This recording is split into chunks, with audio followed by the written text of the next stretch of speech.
ನಮಸ್ಕಾರ.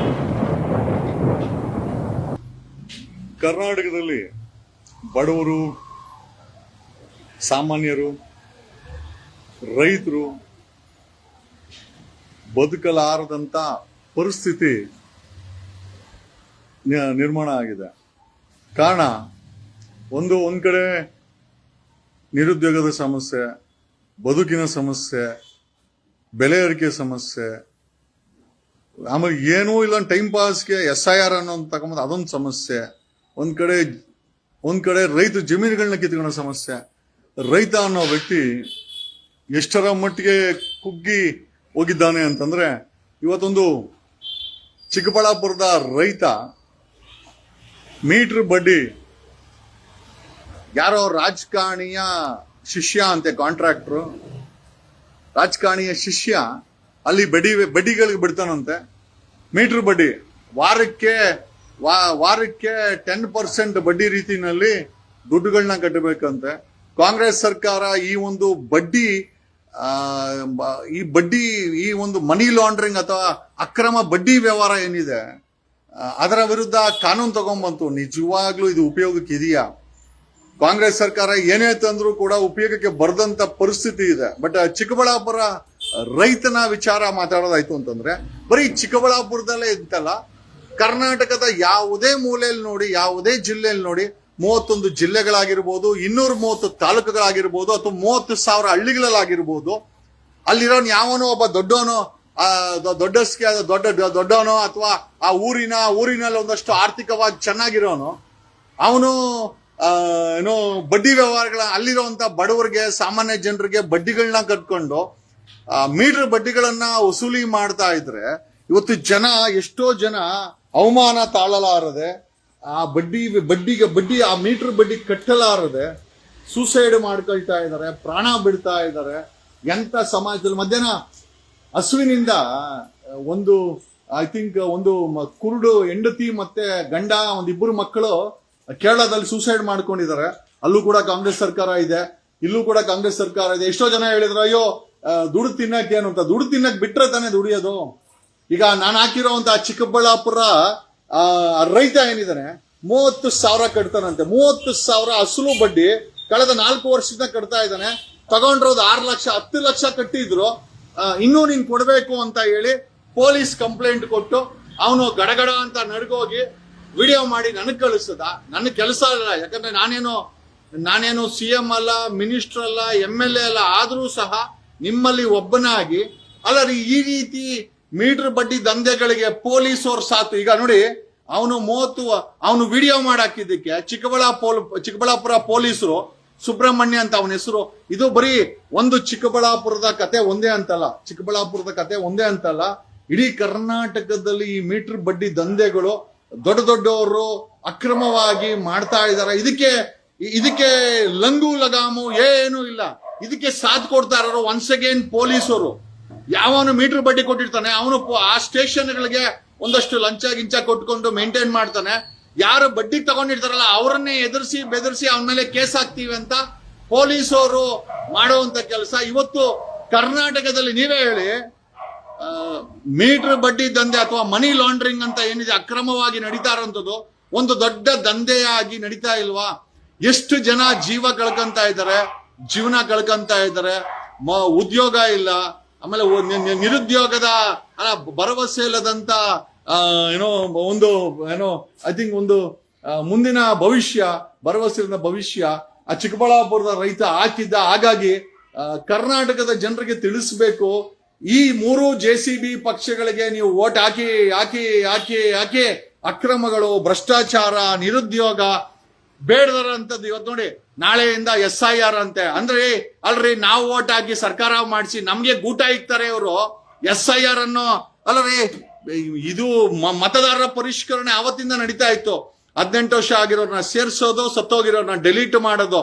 ಬಟ್ ಇವ್ರ ಉದ್ದೇಶಗಳೇನು ಅಂತಂದ್ರೆ, ದಾಖಲೆ ಇಲ್ಲದಂತ ಬಡವರು, ನಾಗರಿಕರು, ಮತ್ತೆ ಕಾಡುಗಳಲ್ಲಿ, ಅರಣ್ಯಗಳಲ್ಲಿ ವಾಸಿ ಮಾಡೋರು, ಮನೆ ಇಲ್ದವರು, ಪುಟವಾದಲ್ಲಿ ಬದುಕೋರು, ಮನೆನೇ ಇಲ್ಲದೆ ದಾಖಲೆ ಇಲ್ಲದೆ ಬದುಕಿದವರುಗಳನ್ನೆಲ್ಲ ನೀವ್ ಯಾರು ವೋಟ್ ಮಾಡಂಗಿಲ್ಲ ಅಂತ ಅವ್ರ ಹಕ್ಕುಗಳನ್ನ ಕಿತ್ಕೊಳಕ್ಕೆ ಬಿಜೆಪಿ ಸರ್ಕಾರ ಹೊರಟ್ರೆ ಇಲ್ಲಿ ಕರ್ನಾಟಕದಲ್ಲಿ ಬೆಳಗ್ಗೆ ಎದ್ರೆ ರೈತರ ಜಮೀನುಗಳನ್ನ ಕಿತ್ಕೊಳಕ್ಕೆ ಕಾಂಗ್ರೆಸ್ ಸರ್ಕಾರ ಹೊಟ್ರೆ, ಈಗ ಹಳ್ಳಿಗಳಲ್ಲಿ ಈ ಬಡ್ಡಿ ದಂಧೆ ಒಂದು ದೊಡ್ಡ ಮಟ್ಟಕ್ಕೆ ಬಡ್ಡಿ ನೀವೇ ಹೇಳಿ ಅಲ್ಲ, ಬಡ್ಡಿ ಅಲ್ಲ. ನಿಜವಾಗ್ಲೂ ನಾವು ಈ ಇವತ್ತಿನ ಪರಿಸ್ಥಿತಿನಲ್ಲಿ ಒಂದು ಒಳ್ಳೆ ಸರ್ಕಾರದ ಕಡೆ ಜೀವನ ಮಾಡ್ತಾ ಇದ್ದೀರಾ ಅಥವಾ ದರೋಡೆಕೋರರ ಕೈ ಕಡೆ ನಾವು ಕೆಲಸ ಮಾಡ್ತಾ ಇದೀವಾ?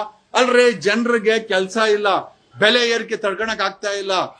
ಆಮೇಲೆ ಈ ದರಿದ್ರ ರಾಜಕಾರಣಿಗಳ ಆಡಳಿತದಲ್ಲಿ ಮಳೆ ಬರ್ತಾ ಇಲ್ಲ, ಬರ ಇದೆ, ಕೆಲಸ ಸಿಗ್ತಾ ಇಲ್ಲ. ಆಮೇಲೆ ಅದರಲ್ಲಿ ಒಂದೊಂದು ಊರುಗಳಲ್ಲಿ 30,000 ಊರುಗಳಿದೆ ಕರ್ನಾಟಕದಲ್ಲಿ. ಯಾವುದೇ ಊರು ಬಡ್ಡಿ ವ್ಯವಹಾರದ ಮುಕ್ತನೇ ಇಲ್ಲ. ಬಡ್ಡಿ ವ್ಯವಹಾರಗಳ ಮಾಡ್ಕೊಂಡು, ಮೀಟರ್ ಬಡ್ಡಿಗಳನ್ನ ಮಾಡ್ಕೊಂಡು ಅವ್ರ ಪ್ರಾಣ ತಕ್ಕೊಂಡು, ಅವನು ಯಾರೋ ಸುಬ್ರಹ್ಮಣ್ಯ ಅಂತ ಯಾರು ಹಾಕಿದ್ದಾನೆ ಚಿಕ್ಕಬಳ್ಳಾಪುರದವನು, ಯಾರೋ ರಾಜಕಾರಣಿಯ ಶಿಷ್ಯ ಕಾಂಟ್ರಾಕ್ಟರ್ ಅಂತೆ, ಅವನ ಹತ್ರ ಅಂತೆ ಬಡ್ಡಿಗೆ ತಗೊಂಡಿರೋದು 6 ಲಕ್ಷ ತಗೊಂಡಿದ್ರೆ 10 ಲಕ್ಷ ಕಟ್ಟಿದ್ದಾನೆ, ಇನ್ನೂ ಕಟ್ಟಬೇಕು ಅಂತೇಳಿ ಪೊಲೀಸ್ ಸ್ಟೇಷನ್ಗೆ ಹೋಗಿ ಕಂಪ್ಲೇಂಟ್ ಕೊಟ್ಟವನೆ. ಅವನು ವಿಡಿಯೋ ಮಾಡಾಕಿ ನಾನು ಸತ್ತೋಗ್ತೀನಿ ಅಂತ ಇದಾರೆ.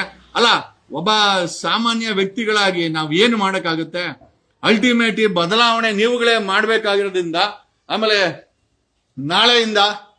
ನಾಳೆಯಿಂದ ಬೆಂಗಳೂರಲ್ಲಿರೋ ಫುಟ್ಪಾತ್ಗಳನ್ನ ತೆರವು ಮಾಡ್ತಾರಂತೆ.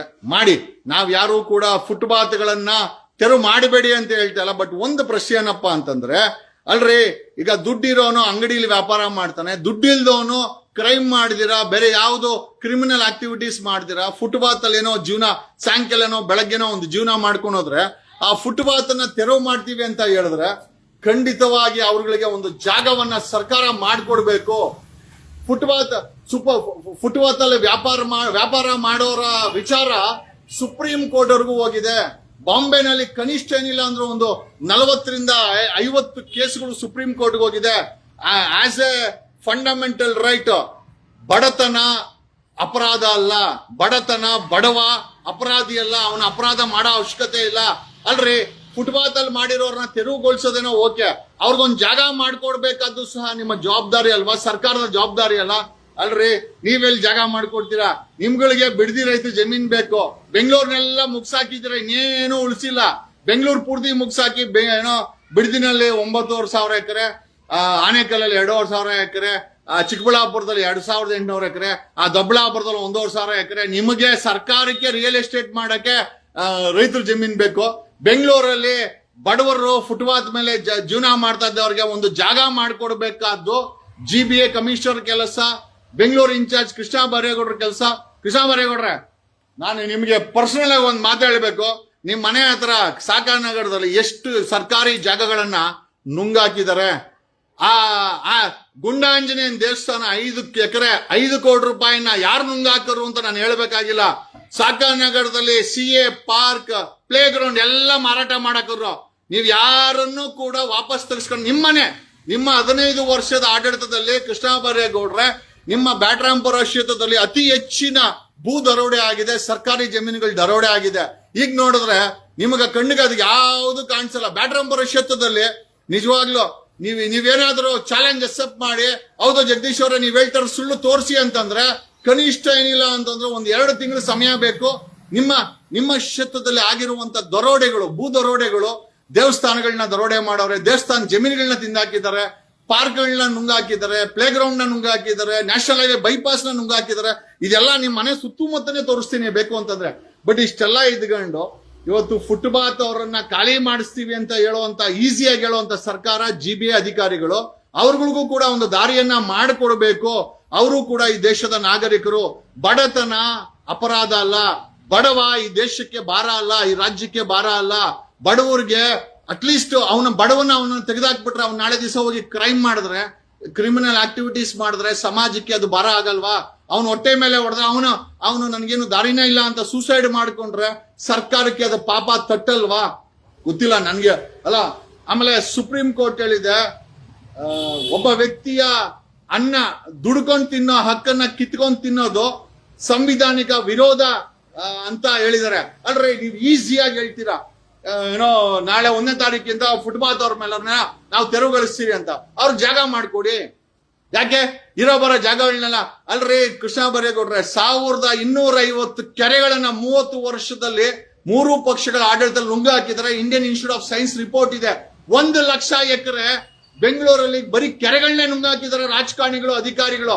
ಅಲ್ರಿ, ರಾಜಕಾರಣಿಗಳು, ಪಕ್ಷಗಳು, ಅಧಿಕಾರಿಗಳು ನುಂಗಾಕ್ಬೋದು, ಆದ್ರೆ ಫುಟ್ಪಾತ್ ಅಲ್ಲಿ ಇರೋರು ಮಾತ್ರ ಅಲ್ಲಿ ವ್ಯಾಪಾರ ಮಾಡಬಾರ್ದು, ಅವ್ರಿಗೆ ನೀವೆಲ್ಲೂ ಬದಲಾವಣೆ ಜಾಗ ಕೊಡಬಾರ್ದು. ಎಷ್ಟರ ಮಟ್ಟಿಗೆ ಅಂದ್ರೆ, ಒಂದ್ ಕಡೆ ಕೇಂದ್ರ ಸರ್ಕಾರ ಚುನಾವಣೆ ಆಯೋಗ ಇಟ್ಕೊಂಡು ಬಡವರನ್ನ ಇನ್ಮೇಲೆ ಓಟೇ ಮಾಡಬಾರ್ದು ಅಂದ್ರೆ ಡಿಲೀಟ್ ಮಾಡಿ ಕೇಂದ್ರ ಸರ್ಕಾರ ಚುನಾವಣೆ ಆಯೋಗ ಮಾಡಿದ್ರೆ ನೀವು ಬಡವರನ್ನ ಪುಟವಾದ ಮೇಲೂ ಕೂಡ ಜೀವನ ಮಾಡಬಾರ್ದು ಅನ್ನೋ ಮಟ್ಟಕ್ಕೆ ಬಂದಿದ್ದೀರಾ. ಖಂಡಿತವಾಗಿ ಅಲ್ಲ, ನಿಮ್ಮ ಈ ಮೂಮೆಂಟಮ್ ಓಕೆ, ಬಟ್ ಆದ್ರೆ ಪರಿಹಾರ ಇದೆಯಲ್ಲ, ಅಲ್ಲ 1250 ಕೆರೆಗಳನ್ನ ನುಂಗಿರೋ ರಾಜಕಾರಣಿಗಳನ್ನ ಯಾವತ್ತಾದ್ರೂ ಪ್ರಶ್ನೆ ಮಾಡಿದಿರಾ? ಆ ಕೆರೆಗಳನ್ನ ವಾಪಸ್ ತಗೊಳಕ್ಕೆ ಪ್ರಯತ್ನ ಬಿದ್ದಿರಾ? ಯಾಕೆ ಅಂತಂದ್ರೆ ಫುಟ್ಪಾತ್ ಅಲ್ಲಿ ಜೀವನ ಮಾಡೋರು, ತಲೆ ಮೇಲೆ ಬಟ್ಟೆ ಇಲ್ದೋರು, ಅವ್ರಿಗೆ ಕಾನೂನು ಗೊತ್ತಿಲ್ಲ, ಅವ್ರಿಗೆ ಹೈಕೋರ್ಟ್ಗೆ ಹೋಗಕ್ಕಾಗಲ್ಲ, ಸುಪ್ರೀಂ ಕೋರ್ಟ್ಗೆ ಹೋಗಕ್ಕಾಗಲ್ಲ, ಅವನೊಬ್ಬ ಬಡವ, ಅವನ ಧ್ವನಿ ಯಾರು ಕೇಳಲ್ಲ.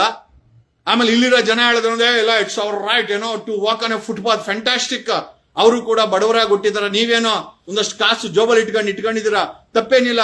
ಅಲ್ರಿ, ಬೆಂಗಳೂರಲ್ಲಿ 1250 ಎಕರೆ 1250 ಕೆರೆಗಳನ್ನ, 1,00,000 ಎಕರೆ ಕೆರೆಗಳನ್ನ, 1,00,000 ಎಕರೆ ಜಮೀನನ್ನ, ಕೆರೆ ಜಾಗವನ್ನ ನುಂಗಿದವರು ಆರಾಮಾಗಿದ್ದಾರೆ, ಮಾಲ್ಗಳು ಕಟ್ಕೊಂಡು ರಾಜಕೀಯ ಮಾಡ್ಕೊಂಡು.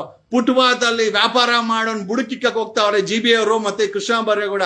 ಇದನ್ನ DK ಶಿವಕುಮಾರ್ ಮಾಡಕ್ ಹೊಟ್ಟಿದ್ರು, ಆವತ್ತು ನಾವು ವಿರೋಧ ಮಾಡಿದ್ವಿ. ನಾವ್ ಹೇಳಿದೇನು ಅಂತಂದ್ರೆ, ದುಡ್ಡಿರೋನು ಏನೋ ಅಂಗಡಿ ತಗೊಂಡು ಎಲ್ಲೋ ಒಂದು ಕಡೆ ಏನೋ ಬಾಡಿಗೆ ಕಟ್ಕೊಂಡು ಅಡ್ವಾನ್ಸ್ ಕೊಡ್ತಾನೆ, ಬಡವ ಎಲ್ಲಿ ಮಾಡ್ತಾನೆ?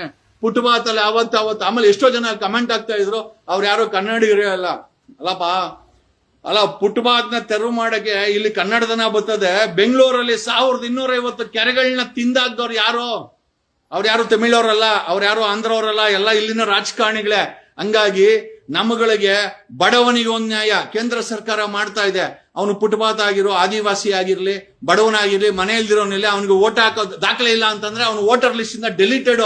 ಈ ದೇಶದಲ್ಲಿ ವೋಟ್ ಮಾಡೋ ಅಧಿಕಾರವನ್ನ ಕಿತ್ಕೊಂತ ಇರೋದು ಕೇಂದ್ರ ಸರ್ಕಾರ, ಚುನಾವಣೆ ಆಯೋಗ. ಬಡವರ ಜೀವನವನ್ನ ಕಿತ್ಕೊಂತ ಇರೋದು ಈ ಬೆಂಗಳೂರಲ್ಲಿ ಈ ಕಾಂಗ್ರೆಸ್ ಸರ್ಕಾರ. ಗೊತ್ತಿಲ್ಲ, what ever it set and done at the end of the day, ಅದು ಅವ್ನು ಬಡವ ಆಗಿರ್ಲಿ, ಶ್ರೀಮಂತ ಆಗಿರ್ಲಿ, ನನ್ನಂತ ಸಾಮಾನ್ಯ ವ್ಯಕ್ತಿ ಆಗಿರ್ಲಿ, ಒಬ್ಬ ರಾಜಕಾರಣಿ ಆಗಿರ್ಲಿ, ನ್ಯಾಯ ಒಂದೇ ಇರಬೇಕು. ಬೆಂಗಳೂರಲ್ಲಿ 1250 ಕೆರೆಗಳನ್ನ ನುಂಗಾಕದಂತ ರಾಜಕಾರಣಿಗಳೇ ಆಗಿರ್ಬೋದು, 1,00,000 ಕೆರೆ ಜಾಗವನ್ನ ನುಂಗಾಕ್ದವ್ರ ಅವರ ಬುಡಕ್ಕೆ ಕೈ ಇಡಕ್ಕೆ ನಿಮ್ಗೆ ಯಾರಿಗೂ ಯೋಗ್ಯತೆ ಇಲ್ಲ. ಕೃಷ್ಣ ಬೈರೇಗೌಡ್ರೆ, ನೀವಿರೋ ಮನೆ ಹತ್ರ ಸಾಕಾನಗರದಲ್ಲಿ ಕಡಿಮೆ ಅಂದ್ರೆ ಒಂದು 2-3 ಸಾವಿರ ಸೈಟ್ಗಳು, CA ಪಾರ್ಕ್ಗಳನ್ನ. ಅಲ್ರಿ, ಗುಂಡಾಂಜನೇಯ ದೇವಸ್ಥಾನದ 5 ಎಕರೆ ಜಾಗ ಬಿಟ್ಟಿಲ್ಲ, 500 ಕೋಟಿ ರೂಪಾಯಿ ಬೆಲೆ ಬಾಳ ಗುಂಡಾಂಜನೇಯ ದೇವಸ್ಥಾನ ಜಾಗ ಬಿಟ್ಟಿಲ್ಲ. ನಿಮ್ಮ ಮನೆಯಿಂದ ಎದುರುಗಡೆ ಕರೆಕ್ಟ್ 1 ಕಿಲೋಮೀಟರ್ ಅಲ್ಲಿ ಇದೆ. ಅಲ್ರಿ, ನಿಮ್ಗೆ ಕೆಪಾಸಿಟಿ ಇಲ್ಲ ಅವ್ರಗಳನ್ನೆಲ್ಲ ತೆರವುಗೊಳಿಸಕ್ಕೆ. ಆಮೇಲೆ ಅಲ್ಲ, ಇಲ್ಲಿ ಅಕ್ರಮವಾಗಿ ಬೆಂಗಳೂರನ್ನ ತಿಂದಂತವ್ರೆಲ್ಲ ದೊಡ್ಡ ದೊಡ್ಡ ದರೋಡೆಕೋರರು, ರಾಜಕಾರಣಿಗಳು, ಭ್ರಷ್ಟ ಅಧಿಕಾರಿಗಳು. ಇವತ್ತು ಫುಟ್ಪಾತ್ ಇರೋರಿಗೆ ಇಕ್ಕಕ್ಕೆ, ಅವ್ರ ಅಂಡಿಗೆ ಇಕ್ಕಕ್ಕೆ ಹೋಗ್ತಾ ಇದ್ದೀರಾ. ನಿಮ್ ಮನೆ ಬರ ಒಂದಂತೂ ನಿಜ, ದೀಪ ಹಾರಬೇಕಾದ್ರೆ ದೊಡ್ಡ ಮಟ್ಟಕ್ಕೆ ಉರಿದು ಆರ್ತದಂತೆ. ಓಕೆ, ಮೋಸ್ಟ್ಲಿ ನಾಶ ಆಗಕ್ ಇರ್ಬೋದು. ಆ ದೀಪದ ಕೊನೆಯ ಸಮಯ ಅಂತ ಅನಿಸ್ತಾ ಇದೆ. ಮಾಡಿ, ಏನೇನ್ ಪಾಪಗಳು ನಿಮ್ಮನ್ನು ಕಾಡ್ದಿರ ಅಂತೂ ಬಿಡಲ್ಲ. ಒಂದಂತೂ ನಿಜ, ಈ ದೇಶದ ಹೆಸರಲ್ಲಿ, ಭಾಷೆಯ ಹೆಸರಲ್ಲಿ, ಆಯ್ತಾ, ಜಾತಿ ಹೆಸರಲ್ಲಿ, ಧರ್ಮದ ಹೆಸರಲ್ಲಿ ಸಮಾಜವನ್ನ ಒಡೆದು ಇವತ್ತು ಕೊನೆಗೆ ಎಲ್ಲಿ ಬಂದಿದ್ದೀರಾ ಅಂತಂದ್ರೆ, ಎಲ್ಲೆಲ್ಲಿ ಬಡವರು ಸಿಗ್ತಾರೋ ಅವ್ರಿಗೆ ಓಟ್ ಹಾಕೋದನ್ನ ಕಿತ್ತಾಕಕ್ಕೆ ಚುನಾವಣಾ ಆಯೋಗ ಮತ್ತೆ ಸರ್ಕಾರ ಕೇಂದ್ರ ಸರ್ಕಾರ ಮಾಡ್ತಾ ಇದ್ರೆ, ಬಡವರೆಲ್ಲಾದ್ರೂ ಜೀವನ ಮಾಡ್ತಾ ಇದ್ರೆ ಅವ್ರ ಬೆನ್ನಿಗೆ ಚೂರಿ ಹಾಕಕ್ಕೆ ರಾಜ್ಯ ಸರ್ಕಾರ ಅಥವಾ ಬೆಂಗಳೂರಿನ GB ಅವ್ರು ಮಾಡ್ತಾ ಇದಾರೆ. ಒಂದೊಂದು ನಿಜ, ಪಾಪ ಯಾರನ್ನೂ ಬಿಡಲ್ಲ. ಓಕೆ, ನಾನು ಹೇಳ್ತಿರೋದು ನಿಜ ಆಗಿದ್ರೆ, ಅದು ನಿಜವಾಗ್ಲೂ ಆ ಕರ್ಮ ಅನ್ನೋದಿದ್ರೆ ನಿಮ್ಮನ್ನ ಕಾಡ್ದಿರ ಅಂತೂ ಬಿಡಲ್ಲ. ಒಂದೊಂದು ನಿಜ. ಆಮೇಲೆ ಯಾರ್ಯಾರು ತಿಂದಿದ್ದೀರಾ, 1000 ಕೋಟಿ ಆಸ್ತಿ ಮಾಡ್ಕೊಂಡಿದ್ದೀರಾ, ನೀವುಗಳು ಯಾವತ್ತಾರು ಒಂದ್ ದಿವಸ ಇದೇ ರೀತಿ ನಾಶ ಅಂತೂ ಆಗ್ತೀರಾ ಅಂತ ಹೇಳುತ್ತಾ, ಬಡವರ ಪಾಲಿಗೆ ಭಗವಂತ ಇರ್ತಾನೆ. ನೀವ್ ಯಾರು ಕೊಟ್ಟಿಲ್ಲ ಅಂತೂ ಪರವಾಗಿಲ್ಲ. ನಮಗೇನಂತಂದ್ರೆ, ಸಮಾಜದಲ್ಲಿ ಎಲ್ಲರಿಗೂ ಒಂದೇ ನ್ಯಾಯ ಇರಬೇಕು. ಯಾರ ಬಡವನು ಬಡ್ಡಿಗೆ ದುಡ್ಡಿಸ್ಕೊಂಡವನೇ, ಅವನು ನೇಣು ಹಾಕೋಣಕ್ಕೆ ಅಲ್ಲಿ ಬಡ್ಡಿ ಕೊಟ್ರು ಪೊಲೀಸವ್ರು ಕೆಲಸ ಮಾಡ್ತಾರೆ ಅಂತಂದ್ರೆ, ಅಲ್ರಿ, ಫುಟ್ಪಾತ್ ಅವ್ರನ್ನ ಒಕ್ಕಲೆ ಬುಸಕ್ಕೆ ಮುಂಚೆ ಆಯಾ ಏರಿಯಾದಲ್ಲಿ ಎಲ್ಲಾರು ಜಾಗ ಹುಡುಕಿ ಅವ್ರಿಗೆ ಜಾಗ ಕೊಡ್ಬೋದಲ್ವಾ? ಅಥವಾ ಪರ್ಟಿಕ್ಯುಲರ್ ಟೈಮ್ ಫಿಕ್ಸ್ ಮಾಡಿ ಇಂಥ ಟೈಮಲ್ಲಿ ವ್ಯಾಪಾರ ಮಾಡ್ತೀವಿ ಅಂತ ಹೇಳ್ಬೋದಲ್ವಾ? ಆಮೇಲೆ ಲೈಸೆನ್ಸ್ ವಿಚಾರದಲ್ಲೂ ಅಷ್ಟೇ, ಕಾಂಗ್ರೆಸ್ ಪಕ್ಷಕ್ಕೆ ಸಪೋರ್ಟ್ ಮಾಡಿದವ್ರಿಗೆ ಲೈಸೆನ್ಸ್ಗಳು ಸಿಕ್ಕಿದೆ, ಮಿಕ್ಕಿದವ್ರಿಗೆ ಲೈಸೆನ್ಸ್ ಕೊಟ್ಟಿಲ್ಲ. ಅಲ್ಲಿ ಕಾಂಗ್ರೆಸ್ ಮೆಂಬರ್ ಆಗ್ಬೇಕು ಅನ್ನೋದು ಕೂಡ ಒಂದು ದೊಡ್ಡ ಆರೋಪ. GBA ಮತ್ತೆ ಫುಟ್ಪಾತ್ ಅಲ್ಲಿ ವ್ಯಾಪಾರ ಮಾಡೋರು ಹೇಳ್ತಾ ಇದಾರೆ. What ever it set and done, ಒಂದೊಂದು ನಿಜ. ಈ ದೇಶ ಮತ್ತೆ ಈ ರಾಜ್ಯ ಅಧೋಗತಿಗೆ ಹೋಗ್ತಾ ಇದೆ. ಒಂದಲ್ಲ ಒಂದ್ ದಿವಸ ಈ ಪರಿಸರ, ಆ ಪ್ರಕೃತಿ ಅನ್ನೋದು ನಿಮ್ಗೆಲ್ಲ ಬುದ್ಧಿ ಕಲಿಸುತ್ತೆ ಅಂತ ಹೇಳ್ತಾ ನನ್ನ 2 ಮಾತುಗಳನ್ನ ಮುಗಿಸ್ತಾ ಇದ್ದೀನಿ. ಧನ್ಯವಾದಗಳು. ನನ್ನ ಕೈಯಲ್ಲಿ ಆಗಿದ್ದು ಇಷ್ಟೇ. ನನ್ಗೆ ಹೇಳ್ತೇನೆ, ಧ್ವನಿ ಇಲ್ದವ್ರಿಗೆ ಧ್ವನಿ ಮಾಡ್ಬೋದು. ಕತ್ಲಿರೋ ಕಡೆ ಒಂದು ಬೆಳಕು ಬೀಳಿಸಬಹುದು. ನ್ಯಾಯ ಅನ್ನೋನಿಗೆ ಒಂದು ಧ್ವನಿ ಆಗ್ಬೋದು. ನನ್ನ ಕೈಯಲ್ಲಿ ಮಾಡಿ ಇಷ್ಟೇ ನನ್ನ ಕೈಯಲ್ಲಿ ಮಾಡಕ್ಕಾಗೋದು. ಮಿಕ್ಕಿದ್ದು ನಿಮ್ಮ ಕರ್ಮ, ನೀವೇ ಅನುಭವಿಸ್ಕೊಳ್ಳಿ. GBR ಅನುಭವಿಸ್ಕೊಳ್ಳಿ, ಕಾಂಗ್ರೆಸ್ ಸರ್ಕಾರನೂ ಅನುಭವಿಸ್ಕೊಳ್ಳಿ, ಕೃಷ್ಣ ಬೈರೇಗೌಡ ಅನುಭವಿಸ್ಕೊಳ್ಳಿ. ಕೃಷ್ಣ ಬೈರೇಗೌಡಂಗೆ ಆತನ ಕ್ಷೇತ್ರದಲ್ಲಿ ಆಗಿರೋ ಕಳತನ ತೆರವು ಮಾಡ್ಸಕ್ಕಾಗಲ್ಲ. ಬೆಂಗಳೂರಲ್ಲ ದರೋಡೆ ಆಗಿರೋ 1250 ಕೆರೆಗಳನ್ನ ತರಕ್ಕೆ ಕೆಪಾಸಿಟಿ ಇಲ್ಲ. ಪುಟ್ಬಾತ್ ಅವರು ಪುಕ್ಸಟ್ಟೆ ಸಿಕ್ಕವ್ರೆ, ಹಿಡ್ಕೊಂಡು ಇಕ್ಕರಿ ನಾವೇನ್ ಮಾಡಕ್ಕಾಗುತ್ತೆ. ನಮ್ ಕೈಯಲ್ಲಿ ಆಗಿದೆ. 2 ಮಾತುಗಳು. ಧನ್ಯವಾದ.